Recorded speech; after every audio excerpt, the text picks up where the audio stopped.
cabbage down, boys, turn that old kick round. The only song I ever did sing is bowl that cabbage down. Take it, Tom. No. I said no, I didn't want to take it. You're supposed to take it. Aren't you a folk singer? Yes, but I said no because I didn't want to take it. Wait a minute, you're a folk singer. Have you read the folk singer's guidebook? Yeah, but I didn't want to. And what does the guidebook say? It says all folk singers are obligated to do what? You're obligated to take it. Without hesitation, without thinking, yeah. Like a reflex, Tommy. Take it, Tom. Boom, boom, boom. Yeah, when right. I say take it, hop to it. Boil that cabbage down. Take it, Tom. Boom, boom, boom. Hundreds of years ago, the railroad started in America. Rugged men of yesteryear went out in the wilderness with vision in their eyes and big 9-pound hammers in their hands. Went out in the wilderness to build the great spider web of steel rails, the transcontinental railroad to span our country as these men went out in the wilderness and toiled and inched their way across the vast bosom of America. Thought throw a little sex in the show. But this wasn't just a fun job.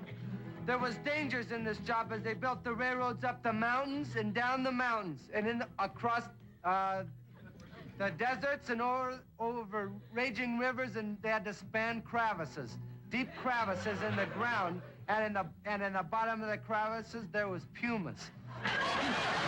These just pumas with claws and foam coming out of these pumas' mouths, and the railroad men, they're going, whoa, look at those pumas down there! I'm not gonna build any railroad. Across the crowd, there's pumas in the There were no pumas in the crevices because we don't have pumas here. There are no pumas in America.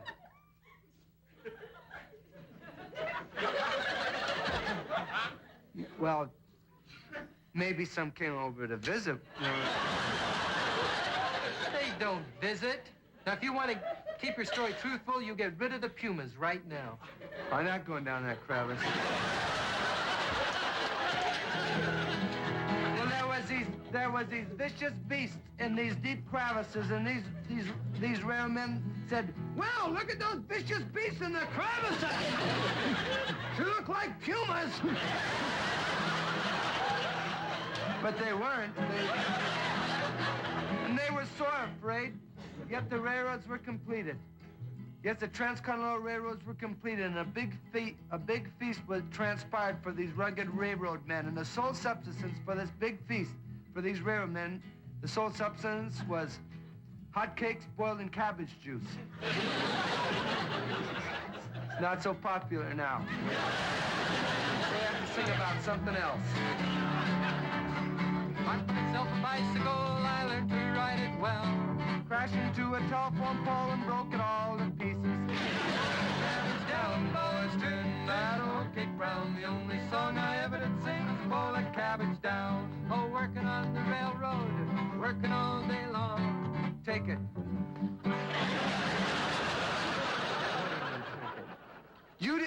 Have you ever read the Folk Singer's Manual? It says when someone says it, take it, you're supposed to take it. I said it, take it, and you didn't take it. I'm sorry. I'm very sorry. Really, I'm sorry. Well, don't get belligerent. You didn't take it. I said I'm sorry. That's all I can say. I'm sorry. That's okay, then. Don't make any more mistakes. Working on the railroad, working all day long. Take it. Working, working, working, working, working, working, working. Boil that cabbage down, boy. Song I ever did sing is boil that cabbage down, boy. Turn that old cake round. Only song I ever did sing is boil that cabbage down.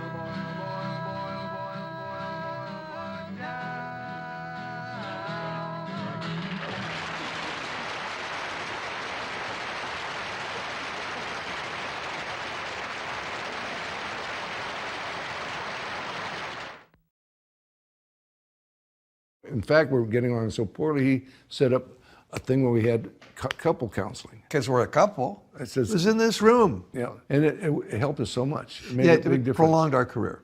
There was never premeditation or anything we ever did. We never did it to get attention. No. We just did it, and if it got attention, I said, oh, I'll do it again. Maybe we'll get some more attention. I was offended. What do you mean I can't say that? All of a sudden it became something more. So as they started sort of cutting more and more, you kept more, kind of poking the bear more and more, though, too, right? It became slowly, I was poking the bear. Well, he said to me one time, he said, you sure you know what you're doing? I wasn't sure that was the right thing to do. I said, well, let's pull back and just do what we were doing, and then maybe the show would have one more season. I didn't think they were going to fire us. But they did. CBS announced today that the Smothers Brothers Comedy Hour will not return to the CBS television network next season. You never really blamed Tommy for the show ending, right? Crying out loud, no. He created everything.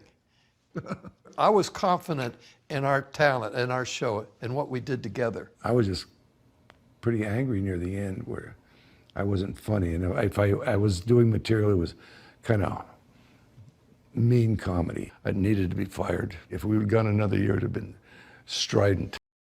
Just lean forward, nose over toes. Next month, the duo, both now in their mid-80s, are taking their show on the road again. Bless your heart. Thank you all. Walking on stage, I feel that kind of love coming back, a lot of attention to us. It's kind of pretty sweet. Yeah. They've been working on honing their show for months. Most recently, testing out material in Norfolk, Nebraska, Johnny Carson's hometown. There's a lot of mature people in the audience tonight. Gone are the musical instruments and the singing, but not their timing. When I die, I want to die like my grandfather did in his sleep, not in stark terror like the rest of the people in the car he was driving.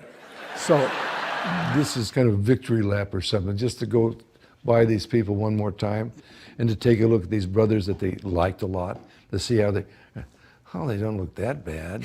You know. They remain forever showmen. Their sense of stagecraft, after all, was refined from years of doing live television. And while there's plenty of reminiscing in the stage production, the show's also full of new material. Being a comedy team is like a marriage. It's like a long 50-year marriage. It's like an old marriage, yeah. Like an old marriage. A lot of fighting and no sex. That's not the point. Tommy lives on his vineyard here in Northern California. Dick is currently living in upstate New York. How often do you get together like this? I think now it's 3 or 4 times a year. The Smothers brothers were always better together. My buddy, my brother. Their bond outlasted the critics and in the end paved the way for so much of what makes us smile today. Once upon a time we were on TV.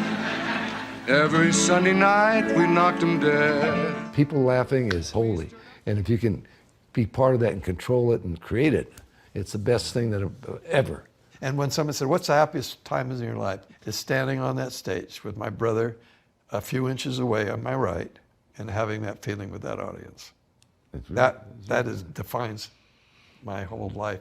It's nothing better. He has something special since, you set up that sign. That was such a cute thing. Oh, and it's the last time that we're probably going to do the show with you. And the Tonight Show with Jack Parr started our career, and the very last part of his run. And then we've done your show all over the years, 30 years. And since this is the last time that we'll have time to do your show, Tommy wanted to give you a gift from his heart because he feels such a kinship to you.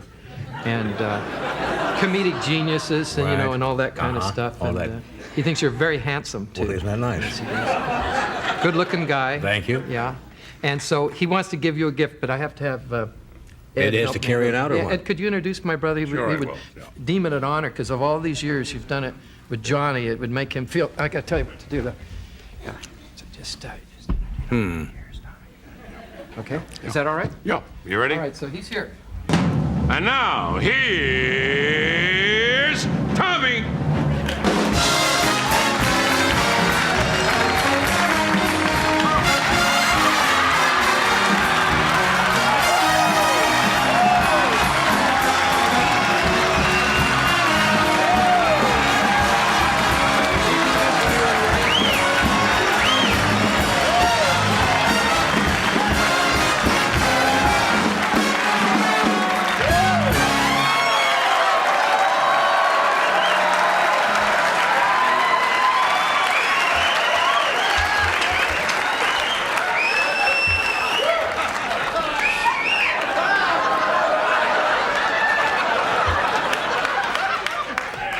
It was so cold.